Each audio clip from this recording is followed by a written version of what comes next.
Čo je viac dôležité, kvalita alebo kvantita? V dnešnej dobe pri tejto otázke sa ľudia rozdielujú na dva tábory.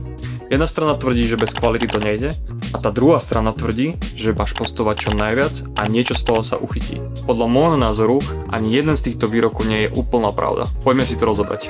Ahoj, moje meno je Marek a už 4 roky sa venujem full-time tvorbe obsahu. Za ten čas mám na konte už niečo cez 2000 videí pre klientov a na tomto kanáli dokumentujem to, čo som sa naučil za ten čas, aby si ty už nemusel. Na začiatok si treba zodpovedať štartovaciu líniu a to, či si v kontente úplne nováčik, alebo už máš nejakú evidenciu o tom, že si tvoril alebo tvoríš kontent.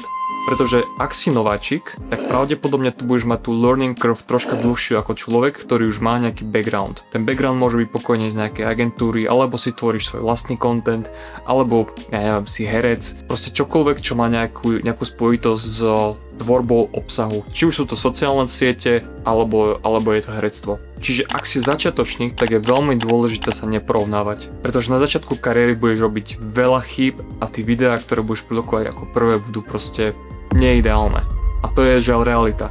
Keby ja na začiatku svojej kariéry content creatora sa snažím robiť každé jedno video perfektne a robiť ten najlepší možný edit a najlepšie možné to natočiť, tak pravdepodobne by som asi už skončil dávno a asi by som už vyhorel a už by som to nerobil, pretože to nie je normálne. Na začiatku potrebuješ chybovať, potrebuješ robiť zlé veci, ktoré nebudú vyzerať dobre a presne časom sa to začne zlepšovať. Odhľadnúť od toho, či to je content, alebo je to gym, alebo je to čokoľvek, čo chceš robiť, tak proste čím viacej opakovane budeš robiť, tým budeš lepší, tým budeš zisťovať, že čo dobre funguje, aké sú tie paterny k tomu, aby si sa rýchlejšie posúval ďalej. Čiže ak si na začiatku svojej cesty, tak je veľmi dôležité, aby si začal robiť objem a budovať návyk. A obzvlášť pri kontente platí, že čím väčší objem robíš, tým sa učíš rýchlejšie, tým si viac na očiach, získavaš rýchlejšie feedback od ľudí a postupom času robíš menej chýb.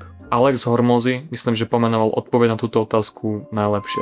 Kvalita vždy porazí kvantitu, ale na to, aby si sa dostal ku kvalite, potrebuješ najskôr urobiť kvantitu. A hot take z tohto výroku, ktorý som si uvedomil je, že na to, aby si sa dopracoval k tej kvalite, tak potrebuješ kuráž a neskutočnú výdrž na to, aby si prečkal to trapné obdobie, kedy sa budeš cítiť na hovnu, lebo proste nebudeš vidieť výsledky a nikto nebude tvoj content sledovať, ale jednoducho je to obdobie, ktoré potrebuješ prečkať a tie výsledky, keď niečo robíš dobre, časom určite prídu. Aby som ti vysvetlil celý framework, ako vyzerá táto cesta od úplného začiatku až po mastery, tak som to rozdelil do troch fáz. Fáza číslo 1, kvantita. Ukážem ti najskôr jeden post, ktorý mi utkvel v hlave, aby si pochopil vlastne tú perspektívu toho, že to, čo robíš, nie je na začiatku zlé alebo nefunkčné, ale jednoducho, že naozaj potrebuješ robiť objem na to, aby si sa dostal tam, kde sa chceš dostať a kde možno vzliadaš pri niektorých vzoroch tvojich. Tento post je o tom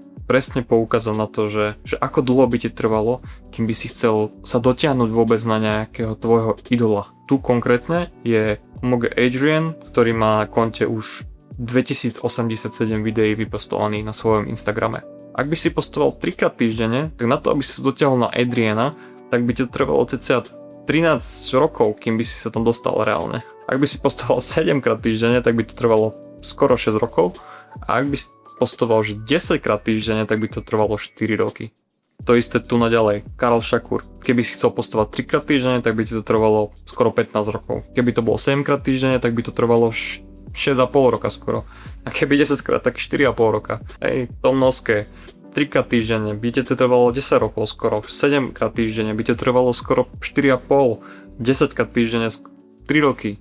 Že proste títo chlapci proste urobili, že obrovský objem za tie roky, ktoré fungujú. Čiže nemôžeš porovnávať tvojich prvých 10 postov, prvých 20 postov a povedať si, že OK, nefunguje to. Proste celá táto hra na začiatku je len o tom proste robiť čo najväčší volume, jak sa dá proste. Zbierať čo najviac informácií, či už od ľudí, alebo spoznávať jednoducho sám seba a učiť sa brať feedback a začať to aplikovať do toho, aby sa ten content začal zlepšovať. Čo je dôležité pri tejto fáze je naozaj nekomplikovať si život nejakými šialenými prepracovanými editmi, neprekombinovať to, neprečačkať to. Jednoducho snažiť sa naučiť vydestilovať myšlienku, natočiť to jednoduchšie, ale čo najviac efektívne, jak vieš, a jednoducho to poslať vonka. A neriešiť. Ísť ďalej. Ďalšie video. Naozaj ten volume nafúkovať, ak sa dá. Tu sa nejdeš naháňať za nejakými views a ani za sledovateľmi. Tu naozaj proste brúsiš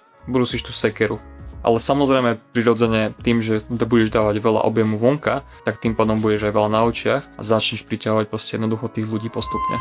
Fáza 2 je už o kvalite. V tejto fáze už by si mal mať akési momentum, ktoré si môžeš udržiavať a už by si mal akýby vedieť rozpoznávať jednoducho niektoré paterny, ktoré si nazbieral z fázy 1 a vidíš proste, že niektoré veci fungovali a niektoré veci nie a práve zatlačí na tie veci, ktoré fungujú. Je to čas, kedy už máš vybudovaný nejaký volum, už máš vybudované nejaké povedomie a ľudia ťa už nejako vnímajú. Aj ty vidíš proste jednoducho, čo s tými ľuďmi rezonovalo a tu si môžeš dovoliť troška ubrať z plynu. Ubrať z plynu v zmysle, že už nemusíš hasliť taký neskutočný volum, jak si robil vo fáze 1, ale práve, že investuješ ten zvyšný čas, dajme tomu, že udám to na škále 10, hej, tvoj volum bol na 10 a teraz dajme tomu, že uberieš na 5, ale ten zvyšný čas, čo ti ostal voľný, investuješ práve do toho, aby si vytváral o to väčšiu kvalitu v tých 5. Čiže spomalíš, ale investuješ viac času do jednotlivých videí, venuješ sa viac researchu, venuješ sa tomu, čo ľudia reálne chcú a dávaš tam tú kvalitu, dávaš tam ten effort, ten čas, ten kvalitný čas na to, aby ten kvalitný výstup vznikol. Či už je to v scriptingu, či už je to v produkcii, postprodukcii. Fáza 3. V tejto časti už kombinuješ aj kvalitu, ale aj kvantitu. Ale poviem ti na rovinu, toto už fakt nie je one man show. Ak sa dostaneš do tejto fázy, tak už pravdepodobne či už tvoj biznis alebo tvoj personal brand nejakým spôsobom už bude monetizovaný alebo jednoducho sa mu začalo dariť a tým pádom tu vzniká tebe priestor na to opäť to vyškalovať. Fáza 3 je skvelá na škalovanie, ale tak ako som vravel, nie je to one man show. Naozaj toto už, keď chceš sklobiť kvalitu a kvantitu, tak toto už nie je niečo, čo je proste kapacitne dokáže zvládnuť jeden človek. V tejto fáze ti už naozaj nedostáva nič iné, len buď investovať do nejakého týmu ľudí alebo minimálne content creatora jedného, ktorí ti pomôžu vytvoriť systémy, ktoré budú doručovať nielen kvantitu, ale aj kvalitu dohromady. Tým pádom ty máš priestor na to škálovať. Takže na otázku, či je dôležitejšia kvalita alebo kvantita, by som odpovedal, že dôležité sú oboje. Kvalitou buduješ dôveryhodnosť, autoritu a positioning, ale na to, aby si sa k tej kvalite dostal, potrebuješ urobiť kvantitu. A tento princíp platí v podstate na čokoľvek v živote, nielen v kontente. Ale aby som odpovedal teda komplexne na túto otázku, či je dôležitejšia kvantita alebo kvalita, tak na začiatku je to určite kvantita.